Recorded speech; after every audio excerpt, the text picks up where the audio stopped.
নমস্কার বন্ধুরা, সুনিতার হেসেলে সবাইকে স্বাগত। আজ আপনাদের সঙ্গে শেয়ার করব সম্পূর্ণ নিরামিষ আলুর দমের রেসিপি। পুর ভরা আলুর দমের রেসিপি আজ আমি আপনাদের সঙ্গে শেয়ার করব।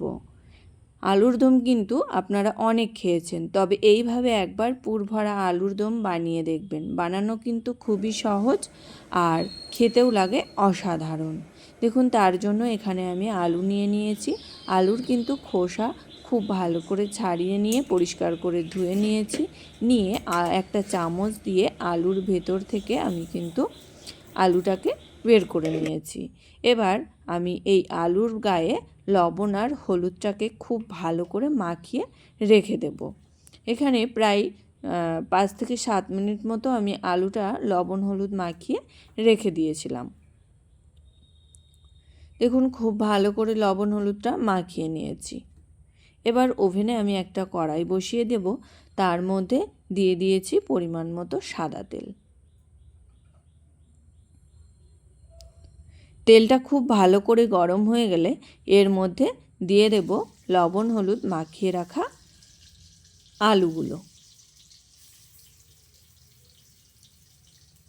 এবার এই আলুগুলোকে আমি এইভাবে নাড়াচাড়া করতে করতেই কিন্তু খুব ভালো করে ভেজে নেব।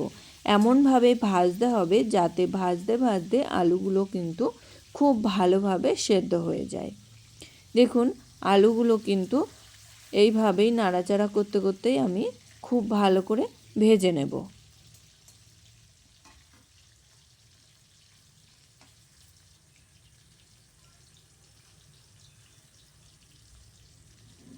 এই আলুর দম কিন্তু রুটি, লুচি, পোলাও কিংবা সাদা ভাত সবারই সঙ্গে কিন্তু অসাধারণ লাগে খেতে।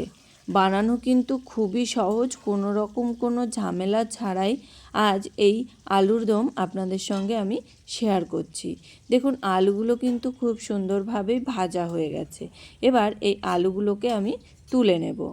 আমার এই রেসিপিটি যদি ভালো লাগে আপনারা একটা লাইক করে সাবস্ক্রাইব করে পাশে থাকবেন।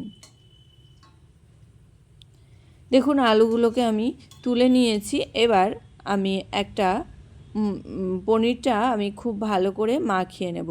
এখানে আমি 150 গ্রাম পনির নিয়েছি।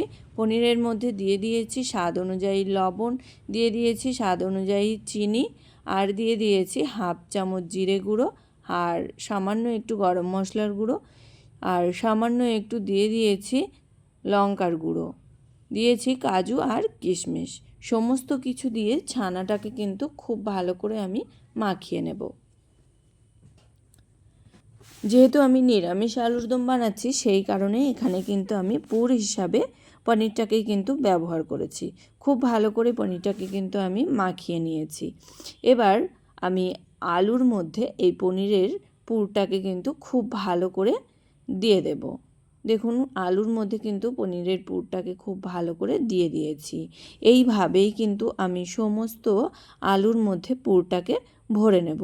আমি আরও একটা তৈরি করে আপনাদেরকে দেখাচ্ছি।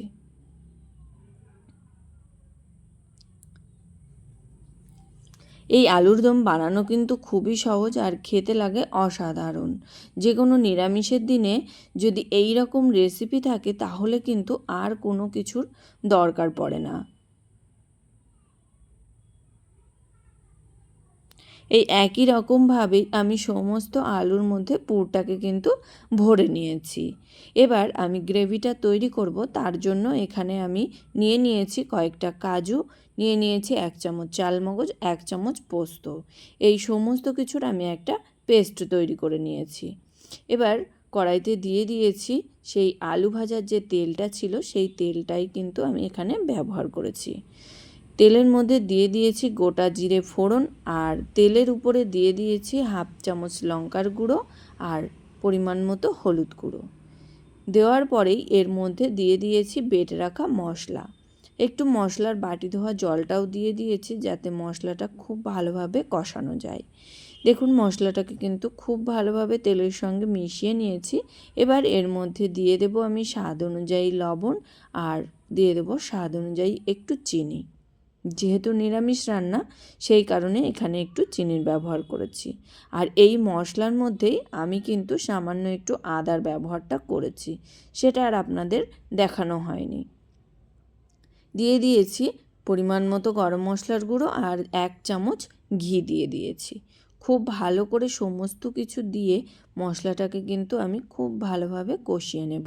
যেহেতু কাজু বাদাম দেওয়া আছে সেই কারণে কিন্তু এইভাবে অনবরত নাড়তে নাড়তেই মশলাটাকে খুব ভালো করে একটু কষিয়ে নিতে হবে, তাই না হলে কড়ার গায়ে লেগে যেতে পারে।